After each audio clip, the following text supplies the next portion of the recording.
हम लोग अमीन्स की, एरोमेटिक अमीन्स की इलेक्ट्रोफिलिक सब्स्टिट्यूशन रिएक्शंस कर रहे हैं। इलेक्ट्रोफिलिक सब्स्टिट्यूशन रिएक्शंस हमें पता है 5 टाइप की होती हैं: हैलोजिनेशन, सल्फोनेशन, नाइट्रेशन और Friedel-craft reactions. Friedel-craft reactions further 2 type की हैं: alkylation and acylation reaction. Alkylation and acylation reaction. तो पहले हम शुरुआत किसकी कर रहे हैं बेटा? हैलोजिनेशन रिएक्शन की। हैलोजिनेशन रिएक्शन के अंदर क्या होता है? हैलोजिनेशन रिएक्शन के अंदर हम हैलोजन डालते हैं, क्योंकि NH2 ग्रुप जो है वो प्लस आर ग्रुप है, ये इलेक्ट्रॉन डेंसिटी बढ़ा देगा बेंजीन रिंग की, जिसकी वजह से इलेक्ट्रॉन डेंसिटी ज्यादा हो जाएगी और ऑर्थो और पैरा दोनों प्रोडक्ट मिलेंगे। क्या बनेगा? 2,4,6 ट्राई ब्रोमो एनिलीन।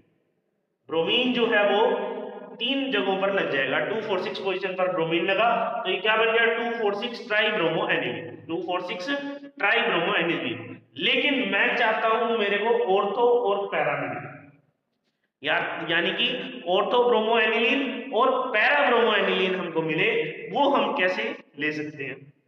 तो हम क्या करेंगे, हम पहले जो NH2 ग्रुप है जो कि बहुत ज्यादा इलेक्ट्रॉन देकर बेंजीन रिंग को एक्टिवेट कर रहा है, हम ये चाहते हैं कि उसकी इलेक्ट्रॉन डेंसिटी थोड़ी सी कम हो जाए, डाइवर्ट हो जाए किसी और फॉर्म में। तो हमने प्रोटेक्शन करी। प्रोटेक्शन में हम एसाइलेशन करते हैं। प्रोटेक्शन में क्या करते हैं बेटा? हम एसाइलेशन करते हैं। तो जैसे ही हम एसाइल हैलाइड डालेंगे तो जो नाइट्रोजन का लोन पेयर है वो डाइवर्ट हो जाएगा कार्बोनिल कार्बन की तरफ। अब हम इसके ऊपर जब हैलोजिनेशन करेंगे, अब हम जब इसके ऊपर हैलोजिनेशन करेंगे ब्रोमीन वाटर के साथ, तो हमें ऑर्थो और पैरा प्रोडक्ट मिले हैं, लेकिन साथ के साथ हमें डी प्रोडक्ट भी करना पड़ेगा NHCOCH3 को, जो कि सिंपल हाइड्रोलिसिस से हो सकता है। हाइड्रोलिसिस करोगे तो NH के साथ H लग जाएगा, ये बन जाएगा NH2, और OH इस साइड लग जाएगा, क्या बन जाएगा? CH3COOH। ये साइड प्रोडक्ट बनेगा और ये ऑर्थो और para bromo aniline main products बनेंगे इस रिएक्शन में, हैलोजिनेशन रिएक्शन में। सो हैलोजिनेशन रिएक्शन में बेटा 2 टाइप के प्रोडक्ट्स बन रहे हैं। अगर आप प्रोटेक्शन के जरिए जाते हो तो ortho bromo aniline, para bromo aniline बनता है, और अगर आप प्रोटेक्शन के बिना जा रहे हो तो 2,4,6 ट्राई ब्रोमो एनिलीन बनते हैं। क्या बनते हैं बेटा? 2,4,6 ट्राई ब्रोमो एनिलीन। अमीन्स की सारी रिएक्शंस जो है वो बहुत इंपॉर्टेंट है। अमीन्स की इलेक्ट्रोफिलिक रिएक्शन सारी इंपॉर्टेंट है। इसमें जो दूसरी आती है वो क्या आती है? नाइट्रेशन। नाइट्रेशन किसकी प्रेजेंस में होती है? कंसंट्रेटेड नाइट्रिक एसिड और एसिडिक मीडियम में, यानी कि H पॉजिटिव की प्रेजेंस में। Concentrated nitric acid and H positive की प्रेजेंस में होती है नाइट्रेशन। तो जैसे ही आप एनिलीन लोगे और उसको ट्रीट करोगे HNO3 in presence of H positive से, तो नाइट्रो ग्रुप लग जाएगा।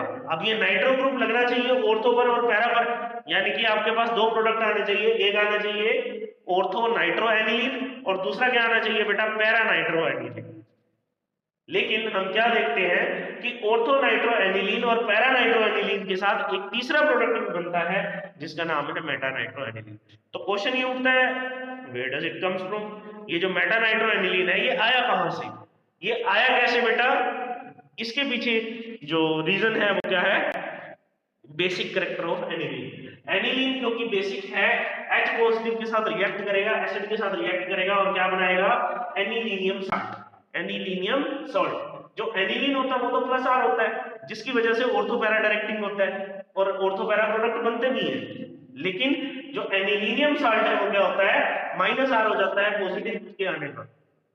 पॉजिटिव चार्ज के आने की वजह से जो एनिलीनियम सॉल्ट है वो क्या हो जाता है? माइनस आर हो जाता है, जिसकी वजह से ये क्या बन जाता है? Meta directive. क्या बन जाता है बेटा? ये मेटा डायरेक्टिव। तो और जो एनिलीन है वो तो ऑर्थो पैरा डायरेक्टिंग है, जिसकी वजह से ये 2 प्रोडक्ट्स मिले। लेकिन जो एनिलीनियम सॉल्ट है वो मेटा डायरेक्टिंग है, जिसकी वजह से मेटा नाइट्रो एनिलीन भी हमें मिला, जिसकी वजह से मेटा नाइट्रो एनिलीन भी हमें मिला। तो ये थी नाइट्रेशन रिएक्शन। अब हम डिस्कस क्या करते हैं? Sulphonation reaction. सबसे पहले क्या है? सल्फोनेशन। सल्फोनेशन में कुछ नहीं है, जैसे ही सल्फ्यूरिक एसिड सल्फर डाइऑक्साइड की प्रेजेंस में जाएगा तो ऑर्थो ऑर्थो सॉरी ये पैरा है, ये ऑर्थो है। Ortho amino benzene sulphonic acid plus में para amino benzene sulphonic acid बन जाएगा। ये जो अमीनो सल्फोनिक एसिड्स होते हैं, ये जो अमीनो सल्फोनिक एसिड्स होते हैं, ये ज्यूटर आयन की फॉर्म में एग्जिस्ट करते हैं। ये किसकी फॉर्म में एग्जिस्ट करते हैं बेटा? ज्यूटर आयंस की फॉर्म में। फॉर एग्जांपल वो आप देख रहे हो, उसमें क्या है? NH2 ग्रुप जो है वो बेसिक है और जो SO3H है, NH2 ग्रुप क्या है बेटा, बेसिक है, और जो SO3H है वो क्या है, एसिडिक है। तो यहाँ पर एसिड और बेस का रिलेशन है। एसिड का काम क्या है, H पॉजिटिव को देना, और बेस का काम क्या है, H पॉजिटिव को लेना। तो यहाँ पे H पॉजिटिव का ट्रांसफर होगा, SO3H एक H दे देगा NH2 को, जिसकी वजह से यहाँ पर क्या हो जाएगा, SO3 नेगेटिव, और यहाँ क्या हो जाएगा, NH3 पॉजिटिव। एक बाइपोलर आयन बन जाएगा, इसी को कहते हैं हम ड्यूटर आयन। इसी को हम क्या कहते हैं बच्चे, ड्यूटर आयन। इसको हम क्या कहते हैं, ड्यूटर आयन। और जो चौथी रिएक्शन है, जो फ्रीडल क्राफ्ट रिएक्शन है, उसमें एल्काइलेशन एसाइलेशन रिएक्शन आती है। जो चौथी रिएक्शन है फ्रीडल क्राफ्ट रिएक्शन, उसमें एल्काइलेशन और एसाइलेशन रिएक्शंस आती हैं। एल्काइलेशन और एसाइलेशन दोनों ही कैटलिस्ट की प्रेजेंस में होती हैं, जो कि होता है AlCl3 या FeBr3 भी हो सकता है। ये जो कैटलिस्ट है वो क्या होता है, ल्यूइस एसिड। और जो हमारा एनिलीन है या जो एरोमेटिक अमीन्स हैं वो हमारे क्या होते हैं, लुईस बेस। तो लुईस बेस और लुईस एसिड आपस में मिलके सॉल्ट की फॉर्मेशन कर लेते हैं। लुईस बेस और लुईस एसिड मिलके आपस में सॉल्ट की फॉर्मेशन कर लेते हैं, जिसकी वजह से फ्रीडल क्राफ्ट रिएक्शन पॉसिबल नहीं होती अमीन्स की। जिसकी वजह से फ्रीडल क्राफ्ट रिएक्शंस बेटा पॉसिबल नहीं होती एरोमेटिक अमीन्स की। तो हमने बेटा ये 5 टाइप की रिएक्शंस करी एनिलीन की, हेलोजिनेशन, सल्फोनेशन, नाइट्रेशन और फ्रीडल क्राफ्ट रिएक्शंस की 2। अब ये फ्रीडल क्राफ्ट रिएक्शंस तो होती नहीं है क्योंकि सॉल्ट फॉर्मेशन हो जाती है। नाइट्रेशन के अंदर हमने क्या डिस्कस किया, मेटा नाइट्रो प्रोडक्ट बनता है एनिलीनियम आयन की वजह से। सल्फोनेशन में हमने क्या डिस्कस किया कि ज्यूट्रायन की फॉर्मेशन होती है। और हैलोजिनेशन में हमने क्या डिस्कस किया कि अगर डी प्रोटेक्शन करोगे, अगर प्रोटेक्शन करोगे तब तो ऑर्थो पैरा प्रोडक्ट मिलेंगे, लेकिन अगर प्रोटेक्शन के बिना यूज करोगे और एरोमेटिक एनिलीन पर हैलोजिनेशन करोगे तो 2,4,6 ट्राई हेलो प्रोडक्ट्स की फॉर्मेशन होगी। 2,4,6 ट्राई हेलो प्रोडक्ट की फॉर्मेशन होगी। तो ये बेटा हमने इलेक्ट्रोफिलिक सब्स्टिट्यूशन रिएक्शन किसकी करी, एरोमेटिक अमीन्स की। किसकी करी बेटा, electrophilic substitution reaction aromatic amines की। एक बार और देखो बेटा, हमने जो टेस्ट कराया है वो हिंसबर्ग टेस्ट किया है, जिसमें प्राइमरी, सेकेंडरी और टर्शियरी अमीन को हम डिवाइड कर सकते हैं या डिफरेंशिएट कर सकते हैं। हिंसबर्ग टेस्ट के लिए हमें यूज करना पड़ता है हिंसबर्ग रिएजेंट का, जो कि क्या है, बेंजीन सल्फोनाइल क्लोराइड। क्या है बेटा, बेंजीन सल्फोनाइल क्लोराइड। अब प्राइमरी अमीन जब रिएक्ट करता है बेंजीन सल्फोनाइल क्लोराइड के साथ तो एन एल्काइल बेंजीन सल्फोनामाइड बनाता है। क्या बनाता है बेटा, एन एल्काइल बेंजीन सल्फोनामाइड, जो कि सोल्यूबल होता है KOH में। और ये सोल्यूबल क्यों है, क्योंकि यहाँ पर एक H है, यहाँ पर एक भी H नहीं है, इसलिए N N di alkyl benzene sulfonamide insoluble होता है KOH। प्राइमरी अमीन जब सर बेंजीन सल्फोनाइल क्लोराइड से रिएक्ट करेगा तो एन एल्काइल बेंजीन सल्फोनामाइड बनाएगा। कैसे, H इधर से जाएगा, Cl इधर से जाएगा, HCl बाहर। सेकेंडरी अमीन जब रिएक्ट करेगा बेंजीन सल्फोनामाइड से तो N N di alkyl benzene sulfonamide बनाएगा। कैसे बनाएगा, H इधर से जाएगा और Cl इधर से जाएगा। टर्शियरी अमीन रिएक्ट कर ही नहीं पाएगा क्योंकि टर्शियरी अमीन में हाइड्रोजन है ही नहीं। सेकेंडरी अमीन ने जब रिएक्ट करा तो N के ऊपर 2 R रह गए, कोई H नहीं था, कोई H नहीं था, इसलिए ये सोल्यूबल ही नहीं था KOH।